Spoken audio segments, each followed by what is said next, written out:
Información precisa, completa, veraz, objetiva e independiente. Directo a tu pantalla. Radio Caracas Radio presenta Voz de América. En esta emisión de Venezuela 360. Venezuela busca nuevas vías para triplicar su exportación de crudo. Sin embargo, el talón de Aquiles es la producción.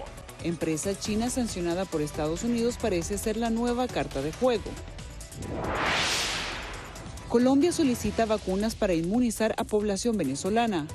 Nosotros estamos listos para empezar, no solamente pendientes de la disponibilidad de vacunas. Entrevista con ministro de Salud, Fernando Ruiz Gómez. Una diaria y agónica búsqueda de señal. Hay momentos en el que quisiéramos que fluyera o va fluyendo y de repente ¡pum!, se cayó. La Internet de Venezuela se ubica entre las más lentas y deficientes del mundo. ¿Cómo afecta esto a la productividad? ¿Qué hace una icónica estación del metro de Caracas en el corazón de Buenos Aires? Hay que hacerle ver a la gente que Venezuela tuvo cosas muy buenas. Un viaje al pasado con sabor venezolano.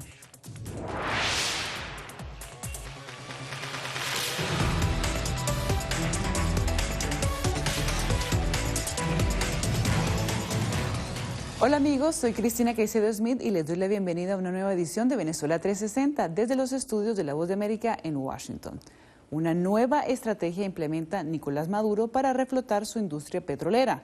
La empresa china Concord Petroleum sería la nueva carta al auxiliar a PDVSA con el amparo de las autoridades de Beijing. Esta compañía, previamente sancionada y en la lista negra de Estados Unidos por exportar petróleo iraní, emergió nuevamente en los meses de abril y mayo para exportar el 20% del petróleo venezolano en ese periodo.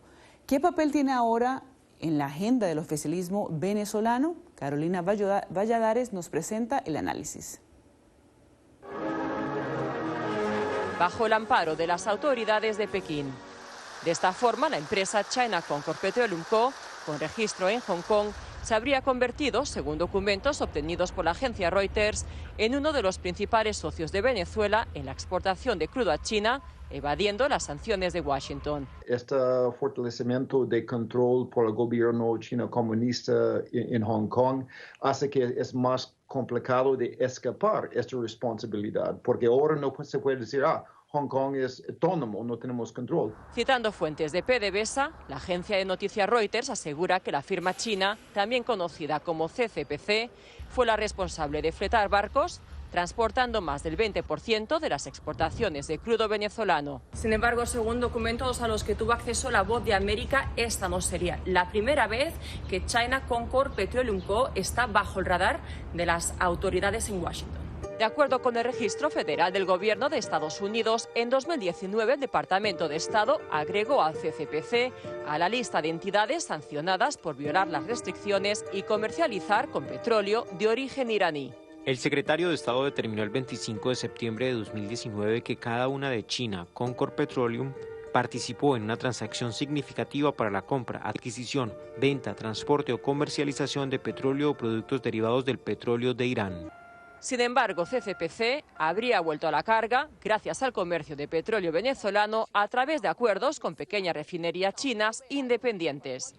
Según Reuters, apenas el pasado año, China Concord Petroleum Co. habría adquirido 14 tanqueros para transportar crudo de Venezuela a China, empleando técnicas para evitar la detección, incluidas las transferencias de barco a barco.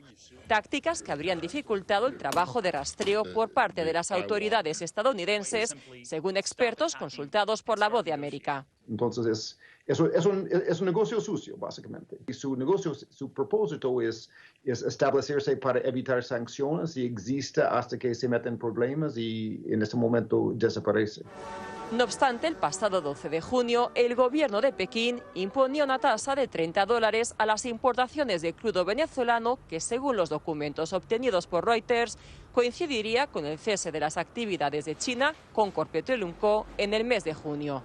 exportar, siempre tendrán vías de colocarlo, porque siempre pueden usar mecanismos donde dan suficientes descuentos y usan mecanismos que le permiten colocarlo. Sin embargo, el talón de Aquiles es la producción. En este sentido, a principios de año, el ministro de Petróleos de Venezuela anunciaba un plan para elevar la producción de crudo de PDVSA hasta los 1,5 millones de barriles diarios a finales de 2021, lo que supondría triplicar la producción actual de 529.000 barriles diarios, según datos de la OPEP. Carolina Valladares, Venezuela 360, Voz de América, Washington, D.C.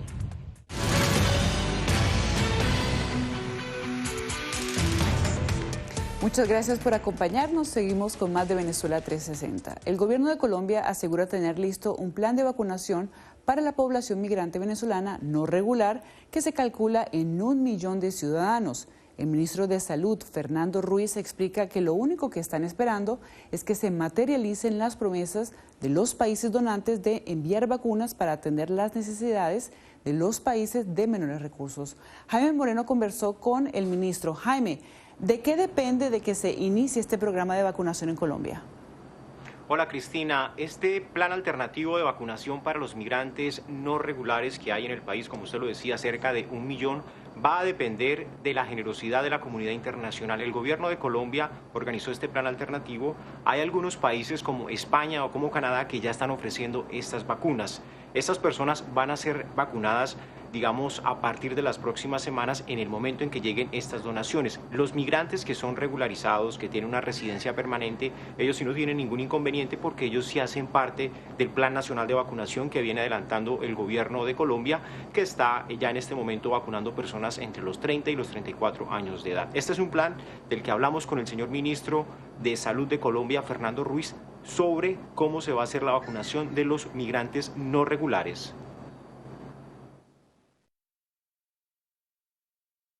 Señor ministro, hablemos de los migrantes, es una población importante que hay en Colombia.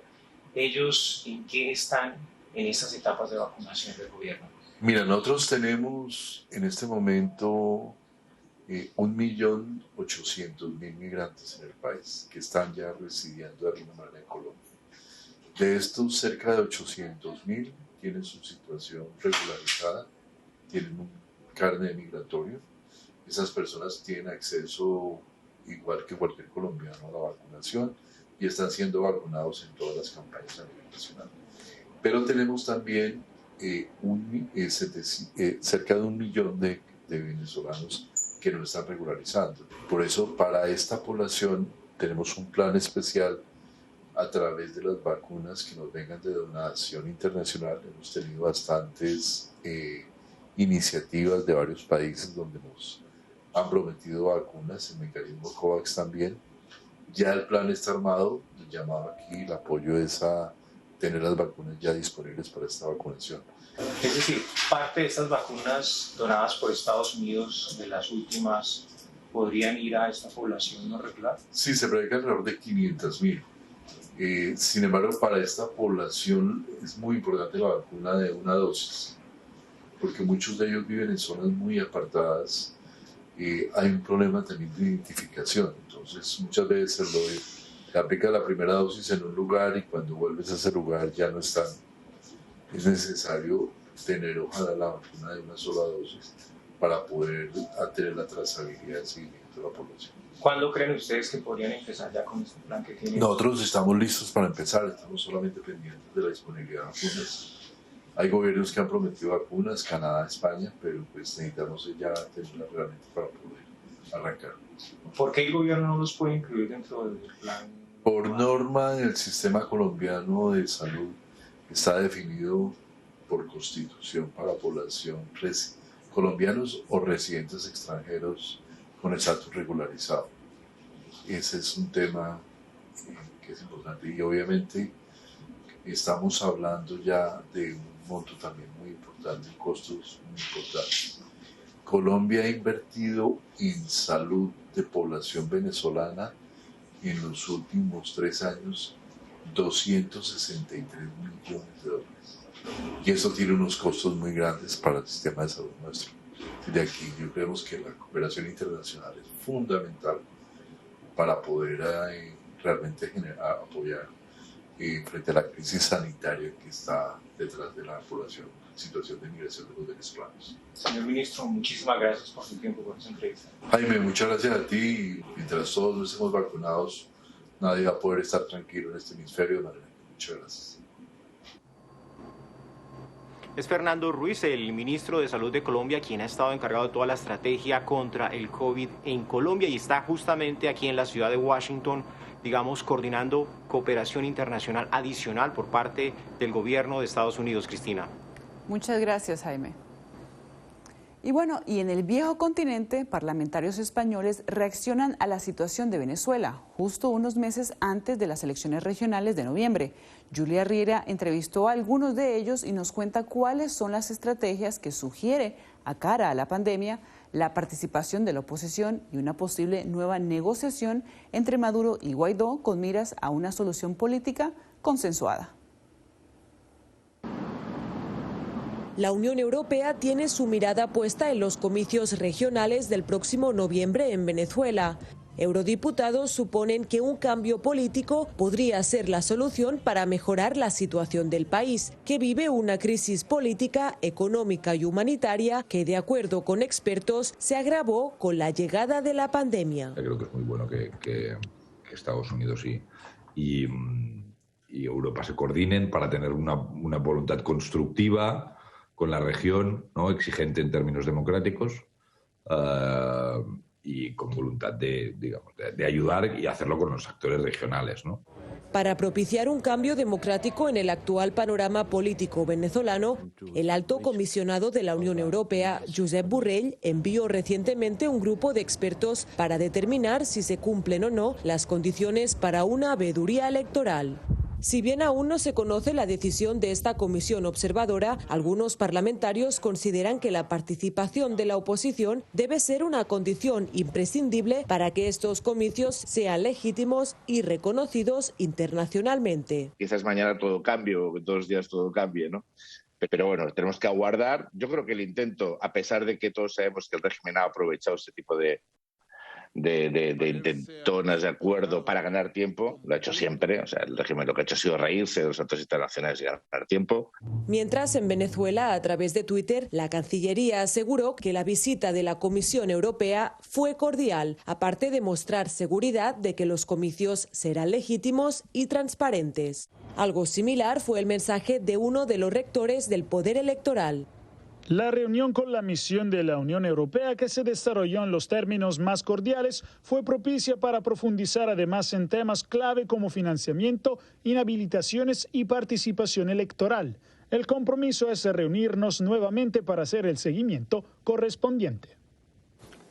Pero los pasos dados por la Unión Europea no llegan a ser del agrado de todos en el Parlamento Europeo. Nosotros vemos que siempre que puede el señor Borrell se inclina por ayudar al régimen cubano, al régimen venezolano. Quieren darle unos visos de legalidad a unas elecciones grotescas que quieren organizar en noviembre. Y a pesar de los reveses y opiniones en contra, la Unión Europea ha reiterado que continuará enfilando sus pasos hacia una salida democrática en el país caribeño. Julia Riera, Venezuela 360, Voz de América, España.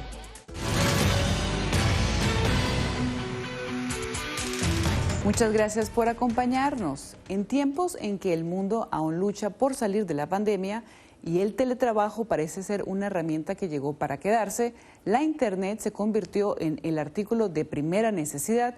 Pero, ¿qué pasa, por ejemplo, en países como Venezuela, donde la crisis de los servicios públicos ya de por sí complica el trabajo y sobre todo el trabajo a distancias? Y les doy otro dato: la señal de Internet es de las peores del continente, según estudios de firmas especializadas. Adriana Núñez Rabascal conversó con profesionales cuyo trabajo depende de los megas que pueden conseguir y nos cuentan cómo afectan su productividad. Maru Morales es periodista de un portal web en Venezuela y hace 4 días perdió la conexión a Internet en su casa. Desde ese momento tuvo que recurrir a los datos o megas de su celular para continuar su trabajo. y la gente afuera no entiende cómo uno realmente puede funcionar con un internet tan deficiente. Cuenta que no solo falla el servicio de internet, al menos una vez a la semana, tampoco tiene electricidad. A veces se va por 2 horas, a veces se va por 6 horas, a veces se va una tarde completa y viene en la noche. La precariedad de los servicios básicos no distingue clases sociales. Los barrios más humildes y las urbanizaciones pudientes pueden pasar días enteros sin luz ni internet. Esta docente venezolana relata que durante sus clases en línea, entre 5 y 10 alumnos no logran conectarse. Es muy raro que esté el salón completo. Muy raro, porque siempre hay uno sin luz, siempre hay uno sin internet, siempre hay alguno que le falla algo. Hay momentos en el que quisiéramos que fluyera o va fluyendo y de repente ¡pum!, se cayó. Venezuela ocupa el puesto 139 en la lista de 180 países en velocidad de banda ancha fija, según la firma estadounidense Ookla. Venezuela es el país más lento de América completa, del continente completo. Incluso Cuba puede tener mejores anchos de banda que Venezuela. En ancho de banda móvil estamos un poco mejor porque hay redes 4G, pero el ancho de banda de las casas, de las viviendas, por ejemplo con CanTV, está en menos de 2 megas por segundo. Y eso hace agónica la conexión para ver clases a distancia o para tener un mínimo de estabilidad en la conexión. De acuerdo con especialistas, una señal de internet de calidad costaría más de $50 mensuales, algo imposible de pagar para el 90% de la población venezolana. En 2019, el presidente Nicolás Maduro anunció que Venezuela instalaría tecnología para telefonía móvil 5G con el apoyo de China.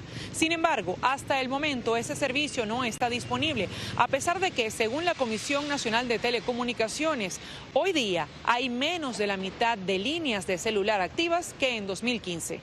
Adriana Núñez Rabascal, Venezuela 360, Voz de América, Caracas. Y seguimos en Caracas, donde una de las universidades más prestigiosas de Venezuela desarrolla un programa de conservación y sostenibilidad ambiental en los tejados de sus aulas de clase, una manera económica e incipiente de hacerle frente al cambio climático. Natalie Salas Guaitero nos cuenta de qué se trata el proyecto Techo Verde. El cambio climático parece haberse convertido en el tema de moda, más cuando sus consecuencias se ven cada vez más cerca. En países como Venezuela, el calentamiento global, según expertos, amenaza con dejar solo en el recuerdo las imágenes de postal que promovían sus azules playas y nevadas montañas. La Red de Soluciones de Desarrollo Sostenible en 2018 ubicaba a Venezuela en el puesto 108 de 162, lo que indicaba que todavía había mucho que hacer en materia de conservación, reciclaje y educación ambiental. Sin embargo, en medio de una populosa Caracas llena de basura y estructuras que muestran señales de abandono, se impone un techo cubierto con plantas y paneles solares. Se trata del edificio de aulas sostenibles del proyecto Techo Verde de la Universidad Católica Andrés Bello, una de las más importantes del país. Empezamos a ubicar opciones que podía ser un proyecto ambiental para la universidad desarrollado por 2 estudiantes de ingeniería civil. Y bueno, dimos con que el techo verde era una opción. Todos queremos sembrar, todos queremos reforestar, pero para hacerlo bien y hacerlo sostenible, sí, debemos seguir una serie de pasos que aprendemos con una muestra como esta. Este techo verde mide más de 400 metros cuadrados y alberga 7 jardineras, 30 paneles solares y un pequeño generador eólico que producen los 7.400 vatios de energía que se necesitan para iluminar el área y 2 salones del edificio. Un proyecto que comenzó como tesis de grado y tuvo un costo de $70.000, donados por empresarios nacionales que colaboran con la universidad. Los equipos fueron traídos de España y China. No solamente queremos producir energía de fuentes sostenibles, sino que además eso sirve para sensibilizar, para educar, entonces, digamos, está todo en esa línea, ¿no? Es muy difícil, ¿no? Porque tenemos tantos problemas en el país que capaz es lo último que estamos viendo, el tema del cambio climático, el tema de reciclar. Y con algo hay que empezar, afirman estudiantes y profesores involucrados en el proyecto Techo Verde de la UCAP, sobre todo porque las huellas de una pobre conciencia ambiental, tarde o temprano, le pasará factura a la especie humana. Natalie Salas Guaitero, Venezuela 360, Voz de América.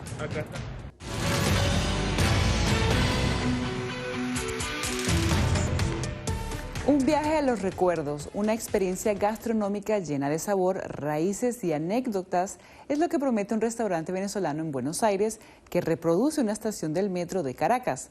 Gonzalo Báñez Villar nos presenta la historia de Chacaíto, una de las estaciones más populares y antiguas del subterráneo venezolano, pero esta vez en pleno corazón de la capital argentina.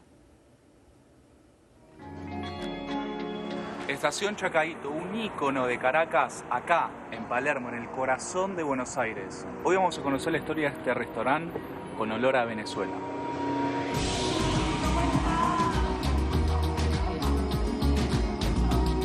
Bueno, esto es un local que tiene 2 años, 1 y medio en pandemia. Realmente una bendición porque desde el día 1 fue un montón de gente. Tuvimos 6 meses sin parar, con colas hasta la esquina. Muy gratificante porque la emoción del venezolano a ir caminando y encontrarse con la estación Chacaíto, la verdad que es lindo. La estación Chacaíto porque es muy simbólica, además muy artística y combina mucho con Buenos Aires. Es la única estación que tiene esta arquitectura, por así decirlo, de caños amarillos que está totalmente cubierta y es un lugar que aunque seas del interior del país o de la provincia, lo conocen cualquier persona de cualquier lugar fuera de la capital. También está el teléfono, que estaba en todas las estaciones del metro de Caracas, también toda la parte de los caños amarillos, que hay una estación que está así, con todos los caños amarillos en la parte donde esperas el subte. Y la parte de adentro también la empezamos a diseñar porque dijimos, bueno, vamos a hacer un mural de venezolanos que nos representan, que los venezolanos al llegar dicen, wow, empiezan a ver quién es cada uno, ¿no? Mi hermano había llegado acá a Buenos Aires y ahí me dijo, bueno, Yoli, si quieres venir, quedarte, probar. Ya a las 2 semanas estaba trabajando en el Shopping del Corta, en una tienda muy conocida. Tenía un solo día libre, el miércoles, y ahí entonces comencé a buscar locales porque era como mi proyecto. Desde el momento en que decidió quedarse en la Argentina, supo que querría vender arepas, tequeños y la clásica comida venezolana, lo que hoy es un hit en pleno Palermo. Sabía que iba a ser comida porque vengo de un país en crisis, donde igual la comida siempre se vendía. A los 6 meses abrimos Waffles Pop, donde se convirtió en el primer local de venta de productos venezolanos y comida venezolana. Y luego de 2 años dijimos, bueno, vamos a hacer algo con más identidad.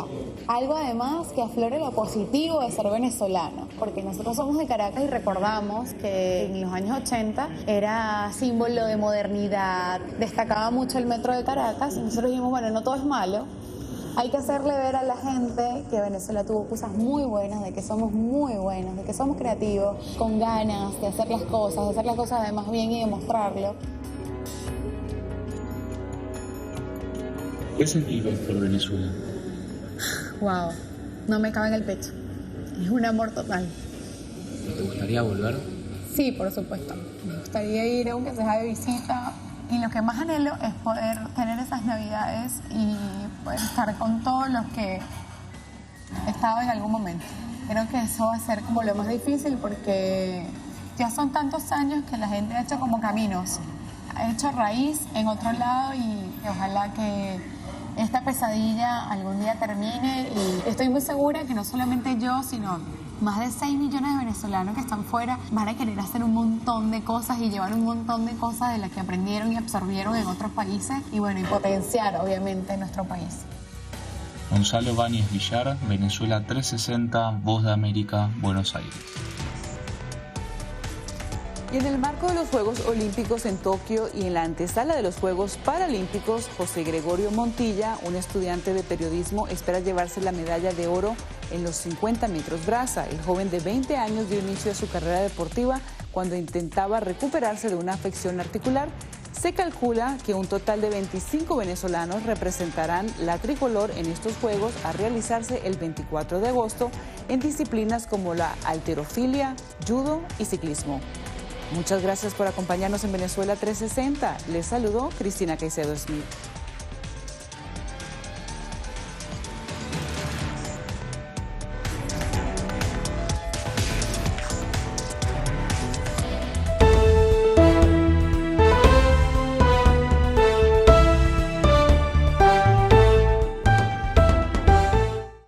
La economía de Estados Unidos creció a una sólida tasa anual de 6,5% el más reciente trimestre, impulsada por las vacunas y la ayuda del gobierno, reflejando una señal más de que la nación ha logrado una recuperación sostenida de la recesión pandémica. El tamaño total de la economía supera ya su nivel anterior a la pandemia. Según la agencia AP, en un informe divulgado este jueves, el Departamento de Comercio calcula que el Producto Interno Bruto de la nación, el cual suma su producción total de bienes y servicios, se aceleró en el trimestre de abril a junio desde una ya sólida tasa de crecimiento anual del 6.3% en el primer trimestre del año. La cifra trimestral fue menor de lo esperado por los analistas, pero eso se debió principalmente a que los cuellos de botella de la cadena de suministros ejercieron un peso mayor de lo previsto en los esfuerzos de las empresas por reabastecer sus inventarios. De hecho, la desaceleración experimentada por la reconstrucción de inventarios restó 1.1% al crecimiento anual del último trimestre. Por el contrario, el gasto del consumidor, principal motor de la economía estadounidense, fue sólido el último trimestre, avanzó de hecho a una tasa anual de 11.8%. El gasto en bienes creció a una tasa del 11.6%, aunque por debajo del aumento del 27.4% en el primer trimestre. El gasto en servicios como comidas en restaurantes y boletos de avión se expandió a una tasa del 12% frente a un aumento del 3.9% en el periodo de enero a marzo, ya que las vacunas alentaron a más estadounidenses a comprar, viajar y comer fuera de casa. Para todo el presente año se espera que la economía se expanda quizás hasta un 7%. Si es así, sería el crecimiento anual más sólido desde 1984 y marcaría un cambio brusco con respecto a la contracción económica del 3.4% del año pasado, la peor en 74 años como resultado de la pandemia. Con la nota económica desde Washington, Leonardo Bonet, Voz de América. Bienvenidos, estimados oyentes, a Deportivo Internacional de la Voz de América. Henry Llanos les informa. Simone Biles trató de seguir las instructivas de sus entrenadores en estas Olimpiadas de Tokio hasta que un día, para sorpresa de todos, decidió que no tenía la cabeza en el sitio indicado. Al retirarse de la prueba por equipos de la gimnasia olímpica en medio de una batalla por la medalla de oro, Biles bien puede haber replanteado el tema de la salud mental de los deportistas, del que se viene hablando desde hace algún tiempo. Michael Phelps, el deportista olímpico por excelencia, ganador de 23 medallas de oro, hoy retirado, habló abiertamente de sus problemas psicológicos. Dijo que después de los Juegos Olímpicos del 2012 tuvo un estado depresivo que lo hizo contemplar el suicidio. Hoy analista de las pruebas de natación de la cadena NBC que transmite los Juegos en Estados Unidos, dijo que los padecimientos de Biles los destrozaron. Desde hace 18 meses que se viene hablando bastante de los trastornos mentales de los deportistas, dijo Phelps. Somos seres humanos, nadie es perfecto. Está bien no estar bien, dijo. Y en unos Juegos Olímpicos donde muchos de los favoritos se quedaron cortos, el estadounidense Caleb Dressel estuvo a la altura de las expectativas. Dressel ganó la primera medalla de oro individual en su carrera olímpica con 2 brillantes vueltas a la piscina hoy jueves, quedándose con los 100 metros libres al superar al campeón defensor, el australiano Kyle Chalmers. Katie Ledecky tuvo una nueva oportunidad contra Ariane Titmus, pero esta ocasión ninguna de ellas se llevó el oro. China venció a las australianas y estadounidenses con una actuación del récord mundial en el relevo 4x200 estilo libre, y los 3 equipos superaron la marca previa, pero China logró su segundo récord mundial de la justa a pesar de un increíble último relevo de Ledecky. Una presea olímpica, por supuesto, significa mucho, pero el ramo de flores que recibe cada medallista en los Juegos de Tokio tiene un significado mucho más profundo. Los girasoles y las demás flores que forman crecieron en 3 prefecturas del noreste de Japón que quedaron arrasadas por el sismo, el tsunami y el posterior fallo en 3 reactores nucleares en 2011. Alrededor de 18,000 personas murieron en la catástrofe que afectó a las regiones de Iwate, Fukushima y Miyagi. La recuperación continúa desde aquel día, el 11 de marzo de 2011, y los organizadores esperaban que Tokio 2020 ayudar a promocionar esa zona. Y en la pandemia cambió gran parte del plan y puso el foco en el aplazamiento, y es por eso que en la premiación consideran este detalle. Y hasta aquí Deportivo Internacional, una producción de La Voz de América. El viernes 20 de agosto se estrenará la película Flag Day, basada en una historia real dirigida por Sean Penn, por cierto, y protagonizada por Sean Penn y su hija de la vida real, Dylan Penn. Flag Day está basada en las memorias de Jennifer Vogel, Flim Flam Man, la verdadera historia de la vida falsa de mi padre como falsificador de dinero. Los estudios Paramount dieron luz verde a una nueva serie de precuelas de Grease titulada Grease, Rise of the Pink Ladies. La serie tendrá 10 episodios y es el primer pedido de series con guión de la directora de Paramount Television Studios, Nicole Clements. Grease, Rise of the Pink Ladies tiene lugar 4 años antes de la original Grease, antes de los T-Birds, cuando 4 chicas de la escuela secundaria Rydell deciden divertirse desafiando las normas de la época. Grease debutó en Broadway en 1972 y fue llevada al cine en 1978, protagonizada por John Travolta y Olivia Newton-John. Stockard Channing, Diddy Conn, Dinah Manoff y Jamie Donnelly interpretaron a las Pink Ladies. En esa ocasión, la serie de precuelas contará con nuevos personajes que no aparecen en el musical ni en la película original. Nos vamos a 1987. The Grateful Dead debutan en la Hot 100 con Touch of Grey. Su líder, Jerry García, murió en 1995 a la edad de 53 años. The Grateful Dead fue incluido en el Salón de la Fama del Rock and Roll en 1994. 1970, Chicago estrena 25 or 64. La canción escrita por Robert Lamb alcanzó su punto máximo en el número 4 de las 100 calientes poco después de otro de sus superéxitos, Make Me Smile. Ambos sencillos fueron extraídos de su segundo álbum doble de estudio, Chicago 2. 1982, John Cougar es tener Jack and Diane, que se ubica en la cima de las 100 calientes.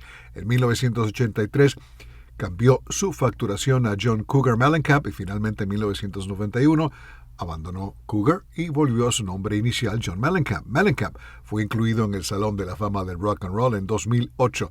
1978, la modelo y actriz Cheryl Ladd debuta en la Hot 100 con Think It Over. Pocos la recuerdan en el mundo de la música. Su gran oportunidad llegó cuando le tocó reemplazar a la recordada Farrah Fawcett en la serie de televisión Los Ángeles de Charlie. Por el momento, Alejandro Escalona, Voz de América, Washington.